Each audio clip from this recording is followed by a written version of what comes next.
You strike me as somebody who loves football, is passionate about football, but football is truly not who you are. It's not your end-all, be-all.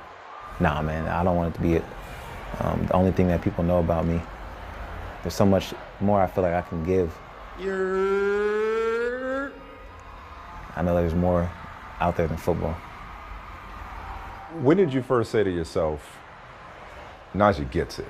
As you kind of did the research on him and got to know him, we really started to find out that there was really a special and unique individual there, someone that fit the Steelers mold. I see 22 and 23-year-old me in him in terms of how he sees the world and how he makes sense of it all through his intimate and deep relationship with football. I mean, he's interested in winning, he's interested in teammates, he's interested in being a sounding board for you. You know, he's just made of the right stuff. Positive, motivated, hungry, but at the same time, he has a big heart. I mean, this first day here, he's introducing himself to all of us here. Always the same, like, high attitude. He's just a great guy to be around for sure. You look at a guy like Najee, he comes in week one, you know, as a rookie, and he's already giving back. It speaks to the type of man he was already becoming, and he's just going to continue to keep doing great things. And, you know, it's nice to know when I do retire one of these days, the Steelers will be in good hands on and off the field. Najee Harris gets it. What does that statement mean to you? I understand what it takes to be, well, I'm learning to understand what it takes to be a leader. I'm still growing. Like I said, it's only my second year here. But, you know, there's a lot of stuff that people, that's offered in this game. And I'm a sponge to learn as much as possible. But, you know, from the basic core of what it takes to win, what it takes to be a leader, what it takes to be a young man, gentleman, to treat people right and to give back. I think that's getting it, really. From what I've seen of you, you are the antithesis of violence in terms of your nature. Very laid back, very chill, very friendly, outgoing. Like, what kind of switch do you have to flip to play the position that you play and the way that you play it? You got to kind of set a tone for the team. You know what I mean? I got to be that person. I got to motivate my teammates. I got to show these guys, like, how are we supposed to play? Like, that's just what it is, you know what I mean? Some people are built for that. Some people, you know, to whom much is given, much is expected. So, I mean, you know, they gave me the keys for this offense, for this organization. So I got to, you know, do as much as I can, the best as I can to perform for not only the organization, but the team. How long in your life were you unhoused?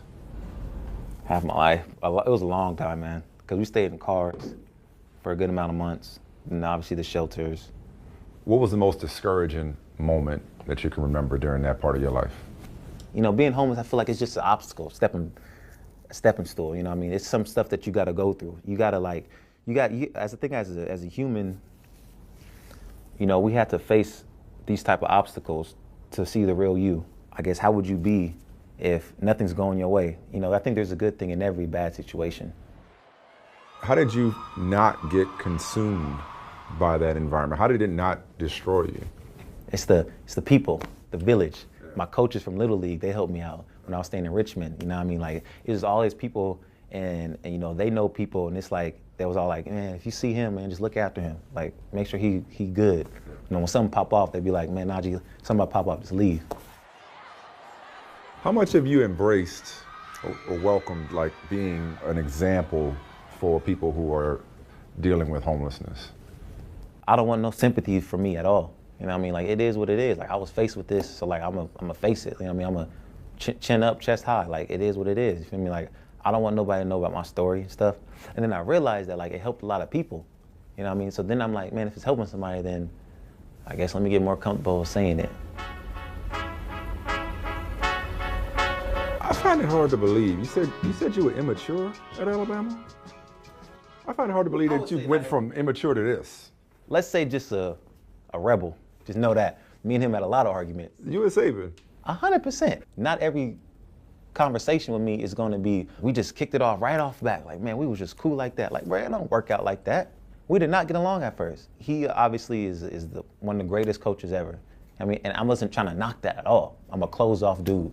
I'm not just going to open the door just because your name or who you is. Like, bro, I got to trust you. I'm just going to be honest, man. Like, me and my dad, like authority was an issue for that, just because I seen all the stuff that he did to my family, my mom. So I have authority issues, and that's just the product of my environment. So when I saw Coach Saban, it's not because like I was trying to be disobedient. So he said some stuff to me that I kind of didn't address, and it kind of triggered me back to when I was younger. Me and him finally sat in the office one-on-one, you know what I mean? And we was chopping up like a good hour. From that day when we finally came to agreement, you know what I mean, and the understanding of who we are, that's my dude, man. We built that trust, we built that friendship through the hardship. Like you went from that, like you've come a long way in a short time. That's why I say I can't appreciate my team enough for making me grow up into like that type of person to how they present themselves off the field. How would you describe your relationship with Coach Tomlin? We got a good relationship, man. That's for sure one of the best coaches I've been around. I can grow myself, you know what I mean? He's letting me grow rather than like placing a lot of stuff upon me, which, is it a lot being a captain your second year, especially for a running back? You know what I mean? He helps me handle it well. Yeah. He acknowledges that he's young. He's not a guy that pretends to be older than what he is. He asks good questions. He wants to know how to become an effective leader. He asks me really transparent questions all the time. Hey, Coach, why you make that decision? And I'll explain to him why, and I'll say, why did you ask? I just want to know sometimes as a leader, man, what are some of the things that lead you to decisions? How do you come to it? It helps me get behind it more. And that's why I think that he's an exciting, developing leader. I think that's why his teammates elected him captain in year 2 of his career. What about personally? Like, you guys seem to just vibe. Why is that? Why do y'all hit it off? Because we're both probably, kids that come from lower economic backgrounds that love football, and football is a vehicle to betterment. Football is really black and white to both of us, and we both utilize lessons that we've learned in football and apply it to more grayer components of life. Going back to his journey and the fact that, in so many words, he doesn't act like he knows it all. Like, he wasn't always, let him tell it, the leadership type at Alabama. And for him to be like the captain in year 2 to have grown up so fast, just what does that say about just his evolution in a short period of time? I think that, he's growing and he acknowledges it. And when you acknowledge it, you get out of the way of the growth. It just happens. I also think you just got to tip your cap to an environment like Tuscaloosa, like Alabama, and the collection of young people that they bring together. He wasn't a leader early on because they had the collection of talent they had and things of that nature, but he saw other people lead, and he's always been comfortable kind of being the young guy that's emerging and being comfortable acknowledging where he is, and it's a growth process for him.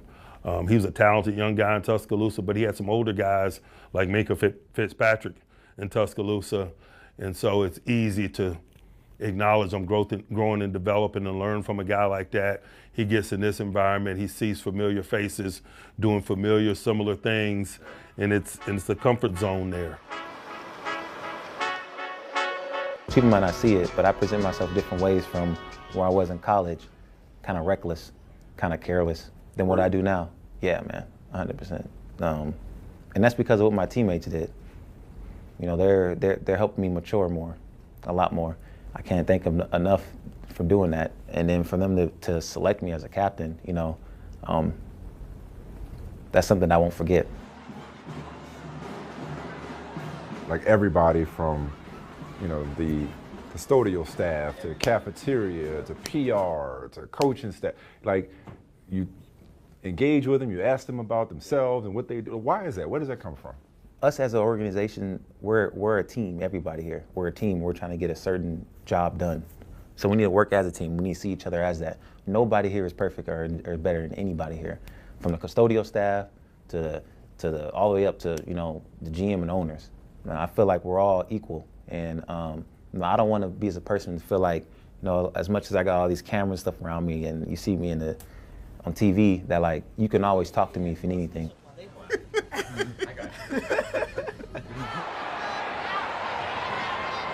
You named your foundation the bigger picture. Yeah. Like, I think about a running back. how important vision is for a running back. How important has vision, having a vision for yourself, been in your journey? I think it starts with a vision, you know what I mean? Because, like going back to what I said, like I ain't had no choice. Like this is my only opportunity I had. I think there's a lot of people who's presented with a lot of opportunity, and you know they take it for granted. But you know, they can have all these counselors, they can have all these trainers. But if you don't believe in yourself, then like none of that matters at all. And I think I just believed in myself that if I get an opportunity, I can make the most of it. Being a source for someone to smile with all this negative stuff that's going around this world, I think that's good, man. I think that we need more of that. So much times we glorify the negative stuff. You know what I mean? Like then obviously they look up to you, and there's not too many times where you glorify like the good stuff.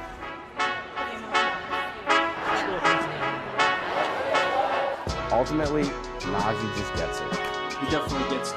Right?